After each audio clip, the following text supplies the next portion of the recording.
아까 얘기한 대로 자살이라는 것도 그런 거잖아. 인셉션의 자살이 새로운 세계를 꿈꾸는 거에 앞서 나는 가장 큰 이유 중에 하나는 이 세계를 끝내고 싶다는 생각이 든다. 그러니까 어떤 세계가 정말 마음에 안 들어. 근데 계속 지속이 되고 있어. 근데 당장 내 입으로 이걸 확 바꿔갖고 이 내가 처해 있는 환경이나 이 세계 자체를 싹 바꿀 수 있으면 좋은데 그렇게 안 될 수도 있잖아. 그때 택하는 건 뭐냐면 이 세계를 끝내는 거, 지우는 거를 생각을 하게 된다는 거죠. 그래서 어떻게 보면 다른 세계에 대해서 꿈꾸는 것들도 일종의 말하자면 뭐 극단적으로 말했을 때는 일종의 상상을 통한 자살, 또 생의 마감, 내지는 뭐 그렇게까지 비극적으로 얘기하지 않더라도 최소한 환생에 대한 꿈꾸는 것, 혹은 환생이라는 것들을 기도한다라는 게 누구에게 그렇게 기도하는 게 아니라 추구하거나 시도해보는 것에 가깝지 않느냐라는 생각이 드는 거지. 그러니까 그렇게 이유가 나왔을 때는 현재 삶이 되게 힘든 사람도 많잖아. 우리나라만 해도. 그러니까 그래서 그런 것들이 좀 그 안에 들어가 있으면 현실감도 들고 물려되면서 그러면서도 약간 환상적인데 사람들이 생각하는 이 이상적인 공간. 아까 말한 대로 빨간 벽돌집에서 그냥 불 피우고 가서 이게 뭐 힘들지 않게 앞바다에 나가서 그냥 그물질에서 물고기 잡아다 사람들에게 말려서 혹은 훈제로 공급하는 게 끝이야. 그리고 자기가 먹을 건 뭐 또 다른 사람 농사 짓는 사람을 전적으로 하는 사람 그 사람에게 뭐 농사 지어서 필요한 채소나 이런 거 받으면 되고.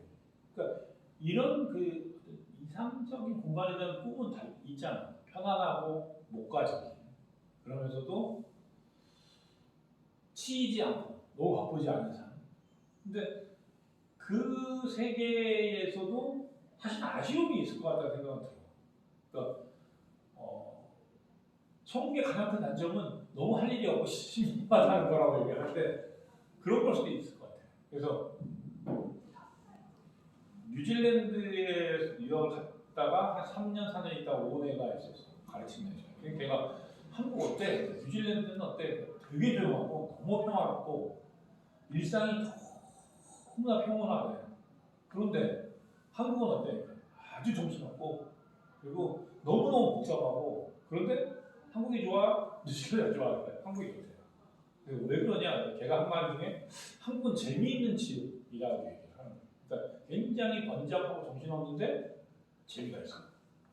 그래서 사는데 너무 힘들어 보이지만 재미가 있다. 그래서 나는 그런 어떤 서로 다른 세계에 갖고 있는 차이, 어느 세계가 뭐 더 낫고 못하고 보다 더 중요한 건 그 다름이라는 것들에서 나오는 상호간의 그 동경이라든가 혹은 궁금증 이런 것들이 하나의 그 계기가 되면 또 어떨까 생각도 해보는 거지.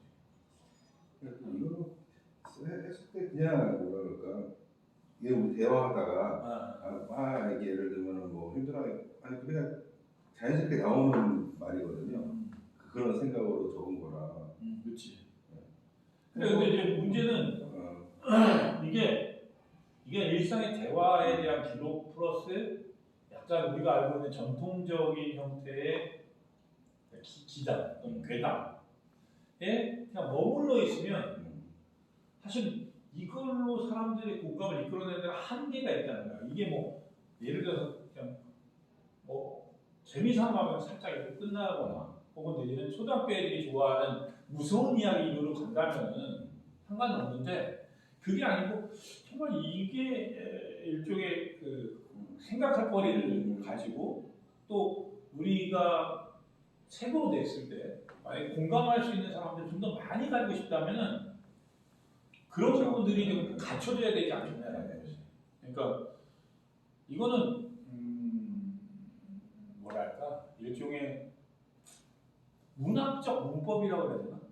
그런 게 존재한다는 생각이 들어. 그러니까 뭐냐면 이게 문학이어야 돼. 그냥 개그맨들이 나와서 막 웃긴 얘기를 했어 서로. 그걸 우리가 문학이라고 하지 않잖아. 그러니까 문학이 뭔데 그러면 삶의 진실을 반영하는 요소가 있어야 된다고 생각한단 말이지. 그지? 그리고 또 그걸 통해 사람들하고 공감할 수 있으면서 그 사람들에게 정신적인 치유, 힐링, 요즘 힐링이라고 말을 많이 쓰는데 전통적으로 카타르시스라고 하는데 그런 것들을 느낄 수 있는 요소들이 또 있어야 된다고 얘기한다. 사실 개그는 되게 재밌지만 또 지켜보고 있다가 막 먹고 그럼 끝이야. 남는 건 없지 사실. 물론 그게 삶의 진실과 연관되는 경우도 있겠지만 그걸 단면을 흉내내거나 혹은 그걸 극대화해서 과장해서 웃기는 거지 어떤 아까 말한 대로 힐링이나 뭐 카타르시스라는 측면까지 가기는 좀 어렵잖아. 그래서 그러니까 문학적 문법이라고 얘기하면 되게 좀 이게 뭐야 틀이 있어라고 하지만 사람은 그것도 요구한다는 생각이 들거든. 그러니까 내가 돈을 내고 책을 사봤어. 그럼 그런 게 있어야 돼. 안 그러면 아무리 재밌고 지가 깎아내고 웃었어도 끝나고 나면 그 얘기하고 에이 뭐야 이게 에이 돈 아까워 이런다니까. 그래서 일종의 말하자면 앞으로 책을 내면서 작가로서 혹은 문학적 문법을 유지하면서 사람들과 소통하고 본인의 작품을 계속 흔히 얘기하는 거야 노출시키면서 출품할 수 있으려면 사실은 그런 부분에 대한 고민들이 좀 있어야 되지 않겠냐 싶은 거죠. 그러니까 이거는 알아 습작이지.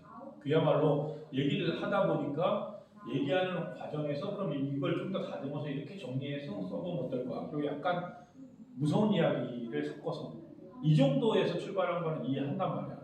그런데 진짜 중요한 건 그래서 그럼 그걸로 과연 우리가 목표하는 건 거잖아. 책을 내고 어쩌면은 책을 통해서 작가로서 인정도 받고 그걸로 뭐 생활을 하거나 돈도 벌고 전적으로 거기에 매달려서 살 수는 없을 수도 있지만 근데 그걸 원한다면은 좀 문학적 문법이라는 것들에 대해서 약간 고려를 안 할 수는 없다는 생각이 들어. 네, 그런 거죠. 그래서 그런 부분에 대해서 좀 고려를 하면서 네가 그 틀을 갖춰나가고 더 필요한 요소들을 채워놓으면 사람들이 볼 때 나는 이제 추천하고 싶은 거는 남미 쪽에 보면은 그 마술적 사실주의라는 게 있어. 그러니까 정말 마술인데 사실주의적이야. 그래서 뭐 마르케스 100년 동안에부터 시작해서 그 사람이 쓴 책들이 되게 많은데 굉장히 뭐 말도 안 되는 것 같은 마법적인 상황이지만 그게 또 남미에서 실제로 일어날 수 있는 그런 상황들이 있거든요. 그러니까 마야나 잉카의 문명과 서구 유럽의 기독교와 거기다가 서구 유럽의 근대 문명이라는 게 뒤섞여 있는 상태이기 때문에 가능하다는 생각이 드는데 그런 거 한번 참고해서 보면은 또 되게 좀 도움이 되지 않을까 생각이 들거든요. 그래서 뭐 우리가 봤던 게 콜레라 시대의 사랑인가 그랬던 것 같은데 그것도 되게 재밌었어. 2권 된 책인데 엄청 금방 읽었거든. 그러니까 되게 몇십 년 동안 사랑하는 사람을 기다려서 그 사람이 남편이 죽은 다음에 다시 재혼을 했었던 거.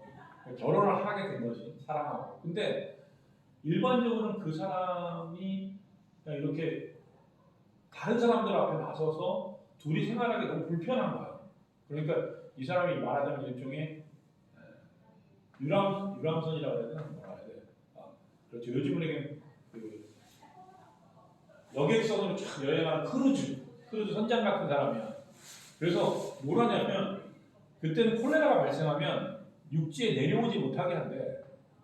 왜냐면 전염될 수 있잖아. 그래서 그 콜레라가 발생했을 때 배에다가 노란 깃발을 걸면 어떻게 하냐면 정부에서 계속 먹을 거 공급해줘. 필요한 거. 그래서 배가 계속 떠있게 해. 콜레라가 끝날 때까지.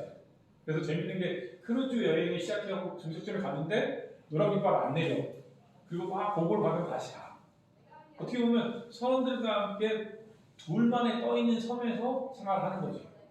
근데 그게 이제 콜레라 시대의 사람이 마지막 부분인데 약간 그런 좀 환상적이면서 말도 안 돼 그리 돼? 라고 얘기하지만 그런 결말 그러면서도 사람들에게 왠지 그 로맨틱한 요소들도 좀 더 집어넣어주면 굉장히 성공적으로 사람들에게 접근할 수 있고 뭐 조금 필요한 얘기니까 하는데 상업적인 측면에서도 약간은 더 성공을 할 수 있는 여지들이 강해지지 않을까 생각하는 거지. 콜레라 시대의 사람은 도서관 가면 다 있으니까 한번 읽어봐. 재밌어. 되게 꽤 재밌게 읽었거든.